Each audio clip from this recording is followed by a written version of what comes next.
All right, here we go. Again, our quadratic test is on Wednesday, so we're going to go ahead and knock the rest of this out real quick. We're going to review everything there is to do about graphing the quadratics. So here we go. First and foremost, the axis of symmetry. Negative b over 2a. Exactly. X is equal to negative b over 2a, which is the same as 2 over negative 2, which is negative 1. All right. Now, an axis of symmetry, remember, is a line, so it would be x equals negative 1. Now, let's go ahead and just graph x equals negative 1.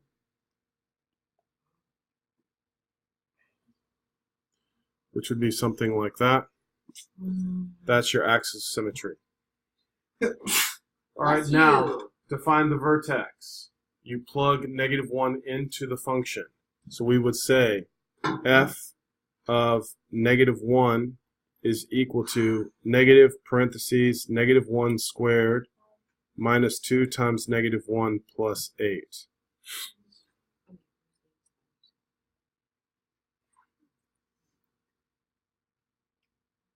And when we do that, this is negative 1 plus 2 plus 8, which is the same as 9. All right? So your vertex, remember, is a point. So we say your vertex is negative 1, comma 9. All right? So plot the point, negative 1, 9. All right? Now you need the y-intercept. The y-intercept is 0, comma c, which in this case is 0, comma 8. All right, so now we're graphing 0, 8. And now we use that information, all right, to find a third point, which would be, yes, very good. All right. Now, let's find the X Intercept. All right, to find the X Intercept, that's when the y value is 0. So you're simply setting the equation equal to 0. So 0 is equal to negative x squared minus 2x plus 8. Now it's easier to factor when the x squared term is positive, so we would just say that's the same as x squared plus 2x minus 8 equals 0. Then you factor that into x plus 4, x minus 2, and so x is equal to what? Negative 4, or x is equal to 2. All right, now the x-intercept, remember, are called the zeros, which is negative 4, comma 0, and 2, comma 0. So let's graph negative 4, 0, and 2, 0, which looks good. And now from there, we can draw the parabola.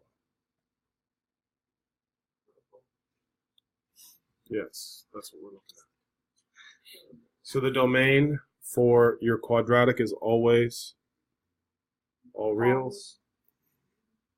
And then your range in this case is from what? Thank you. Very good. Thank you very much. Negative infinity to 9. Why is there a bracket? Remember, bracket means including. All right? Bracket means including. What? What is this range? All reals. All right? The domain is all reals. Now, you remember that was the symbol, or you can just do negative infinity to infinity. That would be the other way to write. Okay? And called interval notation. Yes. When would you not? Well, that's a good question. You would not use it.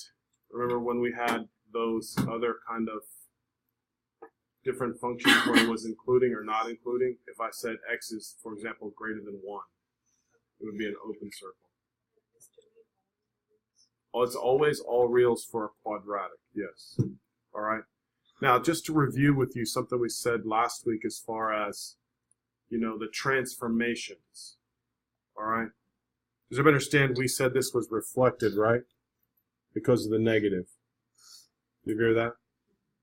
All right, now just to point something out to you, when you graph, all of that really and truly isn't necessary if you understand the transformations. As soon as you find the vertex, the vertical stretch is just what? -1, right? Which isn't really a stretch, it's just the reflection. So what I'm showing you now, please look up so you can see what I'm saying. All right? Because there's so many different ways to graph this. All right? So once you establish the vertex, remember I told you you go over 1 and what? Down 1. To the right 1 and what? Down 1. And then when I said when you go over 2, you would go down how many? 4. So now let's see how accurate we were. 1, 2, 3. That's pretty close. And then right 2, 1, 2, 3. That's pretty close. The same thing now if I go 3, I would go 9. So let's see that. So that would be 1, 2, 3, and then 1, 2, 3, 4, 5, 6, 7, 8, 9. All right? So hopefully you're trying to understand exactly what I mean. To me, the transformations are the way to go. Right? If you understand the transformations and the basic graph, what it looks like, then you can graph just about anything. All right? If you know what's referred to as the parent function, or what each graph initially looks like. All right? Quadratics, very easy to graph. All right? Very easy.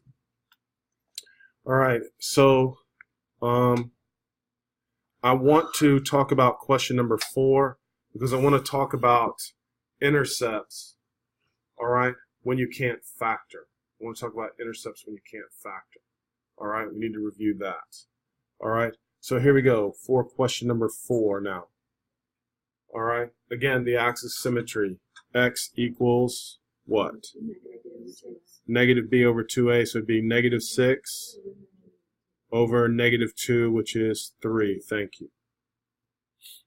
All right, now let's talk about the vertex. So your vertex is f of 3 is equal to, what's -3 squared?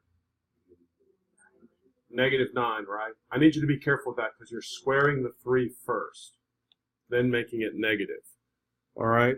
-9, and then it's what? Plus 18, and then what? -2, and so that's going to be, that equals 7. So the vertex then is what? 3, 7. And then your y-intercept is what? 0, -2. All right? So now your x-intercept, you just set the function equal to 0. Now, I want to make the equation positive leading coefficient, so I just say x squared minus 6x plus 2 equals 0. Now, does everybody recall, that doesn't really factor, right? So if it doesn't factor, we have to choose a different method.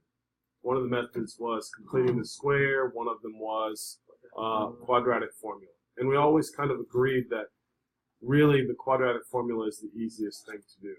All right. Tomorrow we'll review kind of completing the square. All right. But right now, let's go ahead and knock this out where we do the quadratic formula. So remember the quadratic formula. X is equal to -b. Yes, sir. Thank you very much. All right, so there you have it. -b plus or minus the square root of b squared minus 4ac all over 2a. Perfect. Okay, now the reason why this is so easy is because if you remember the formula, it's just plugging the numbers in. That's all. Very simple. All right, so -b would make that what? 6 plus or minus, and then 6 squared would be 36 minus 4 times 1 times 2 all over 2. So everybody okay with that? Yes. Yeah, -6. Usually it's -b, that's +6. B squared, right? B. I'm not sure what. No, the one that's outside of the parentheses. Oh yeah. Thank you. Well, listen. Here's what I'm saying. This right here, I changed it. I think is what you're not seeing. because you see the leading coefficient here was negative. All right, so it's just something that's, you know, to me, in my opinion, it's easier when the leading coefficient is positive. So whenever it's negative, I just multiply through by -1 to change it, okay? If you did it your way, you would still get the same answer, all right? You get the same answer. All right, now let's simplify this. So what's inside? 36 minus 8 is what? 28. So 6 plus or minus the square root of 28 over 2. And then square root of 28 is the same as 2 radical 7. So we have 6 plus or minus 2 radical 7 over 2, which simplifies to 3 plus or minus radical 7. beautiful, 3 plus or minus radical 7. All right, so when you write that, you would just say the y-intercept is 3 plus or minus the square root of 7, comma, 0. All right. Now, can I tell me what that is about? What's the square root of 7? Somewhere between 3 and 4. between 2 and 3, probably closer to what? 3. All right, so that's what we say is how you get just a good approximation of what that value is. All right, that wasn't that bad. All right, and so now we say the domain is what? All reals, or remember, just for those of you guys, some of your teachers next year will be writing all real, some of them will be writing negative infinity to infinity. And now you need to tell me what the range is. Negative infinity all the way up to what? 7, and then the 7 is a bracket. All right. Now, again, once I learned transformations, I didn't really care about plotting all the other points. Everybody agree with me?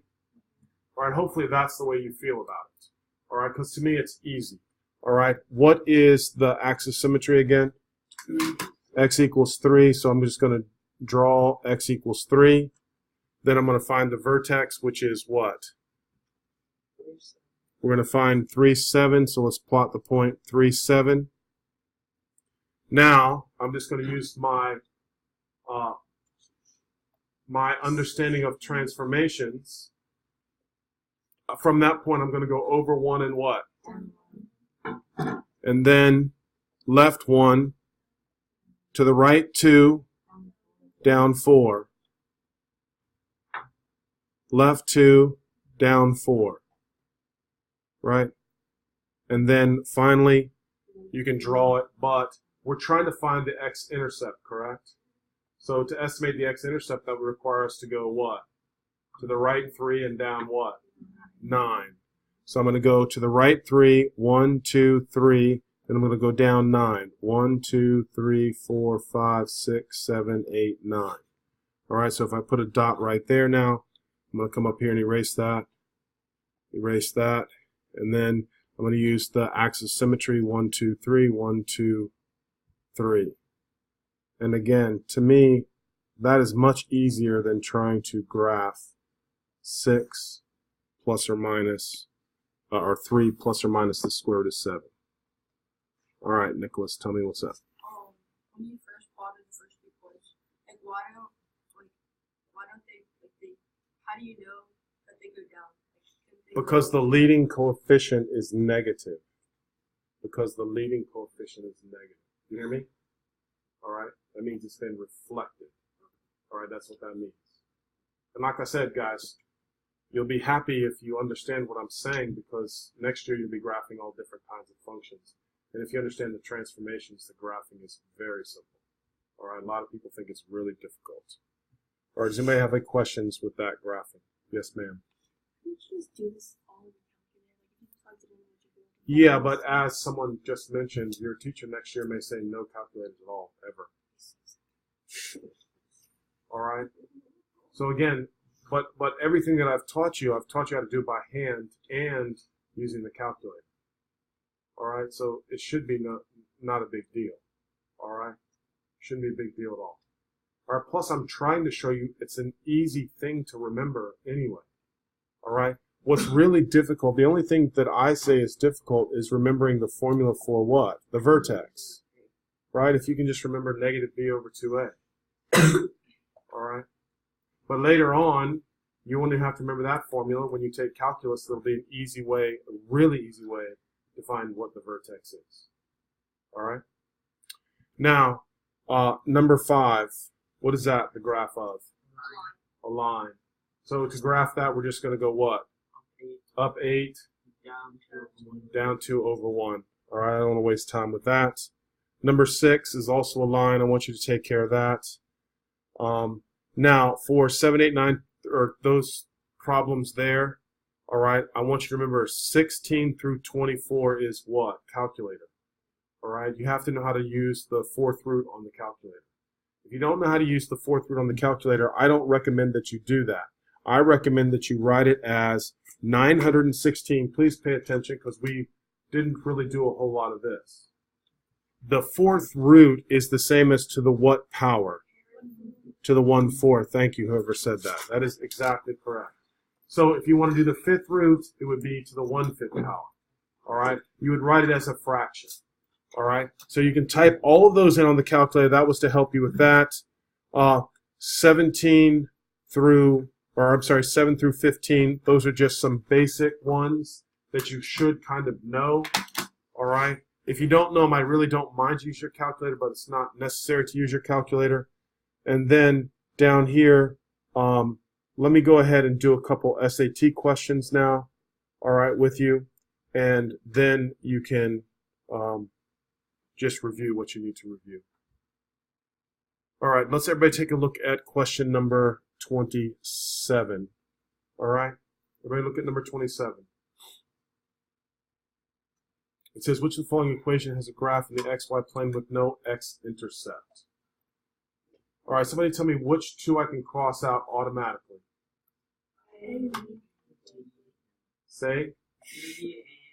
D is definitely correct because that's a line with the slope, so it's going to go through the x-axis. What else was the obvious one you can cross out? C. The reason why you can cross out C is because this is a graph. The vertex is at the origin. All right, the vertex is at the origin. All right. Now the question is, without any work, you should be able to tell me what's the answer, A or B. I'm proud of you guys who knew it was A. All right. Now let's talk about, again, listen, it doesn't matter if you don't know, but this is what I'm trying to tell you. All right. We can figure it out by doing the quadratic formula or by graphing. All right. But I would want everybody to understand using transformations, how do I know that B is going to have an X intercept? How do I know that B does? Because they look kind of the same. And how do I know that A does not? Tell me, McConnell. Its vertex is above the x-axis and it's going up. How do I know the vertex is above the x-axis? It's positive. Wait, no. There's a better explanation. The y-intercept is positive? Yes. Listen. All right. That's very good. This y-intercept for A is positive, correct? So we know that they're both opening what? In what direction? Up. So if this has a y-intercept that's positive and it opens up, and the B has a y-intercept that's negative and opens up, do you see how B then would have to have an x-intercept if it opens up? Right? If it opens up, it has to look something like this. And I'm not even saying that's the correct answer. I'm just simply saying that's how I want you to think about these problems. All right? That's the goal. All right? I don't want you doing all the work. You're trying to think logically. That's what the standardized tests are measuring. If you think logically, you can get through the test quicker. All right? Now, let's hear something. Go. Why would D be crossed out again? Because it's a line. Every line is going to pass through the x-axis. True? Whether it has a positive slope or a negative slope. Unless it's vertical. And it's not vertical. What? How do you know when the line was up or down? Come on. It's the leading coefficient. If the leading coefficient is negative, it will open what? That's all. That's all there is. Simple as that. What? The reason I crossed out C is because that is vertex is at the origin. Right? B is 0. B is 0. Okay? Which is another way to think about it, 0, 0. You're right. You plug 0 in, you get 0. All right. All right, that's a really, really good question. All right, so here we go. Now, for whatever reason, a lot of my kids had trouble with 28. I just thought it was really simple. I want everybody to take a look at 28.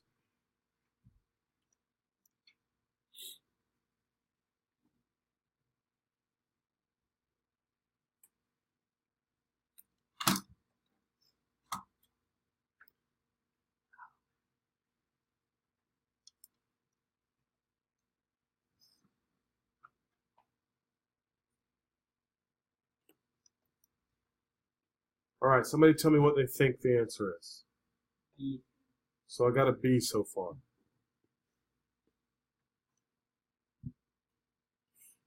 Come on, come on. All right, somebody please tell me just this right here. This form gives you the what? Gives you the what? If I say x plus 3 times x plus 1, no, I know, yes, you can go back and change it into x squared plus 4x plus 3, but I'm saying that gives you what? When it's in factored form, those are the, thank you, those are the X intercepts. These right here are the X intercepts. Come on now, make yourself a note. Those are the X intercepts. All right? So if you were to graph the X intercepts, and you would tell me the X intercepts are what? Somebody tell me what the X intercepts are. -3 and -1. So here's -3 and here's -1. So where is the vertex?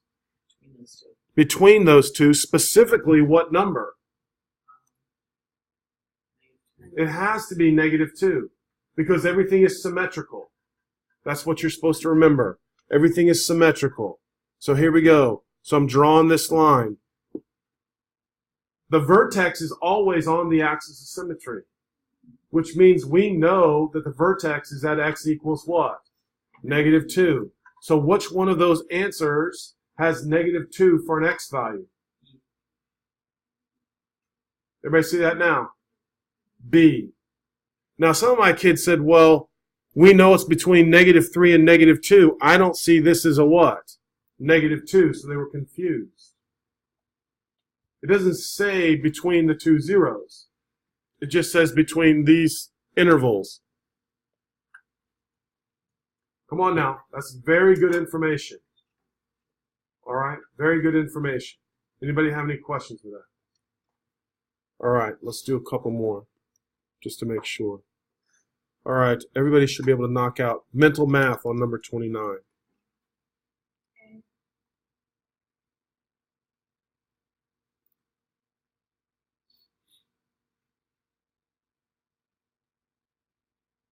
Come on. Does everybody agree it's A? I'm not saying he's right because he's been a lot wrong. So, anybody else get A? Because all we're doing is what? Plugging the numbers in. That's all we're doing is plugging the numbers in. Any objections there? Everybody's good? All right. Let's do 30.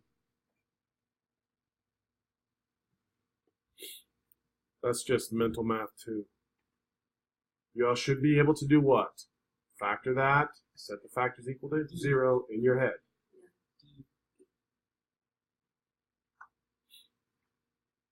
What is it? What is it? You.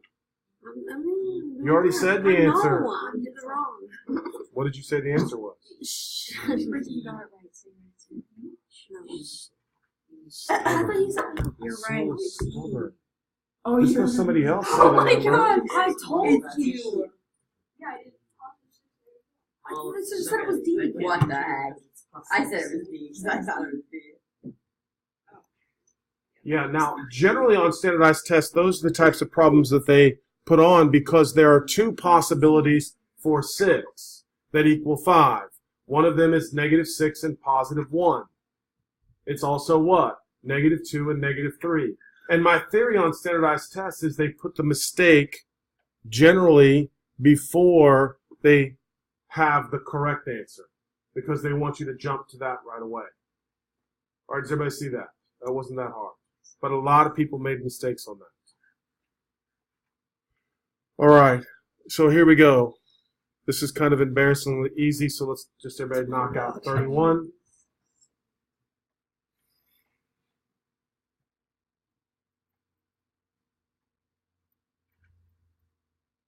What do square and square roots do?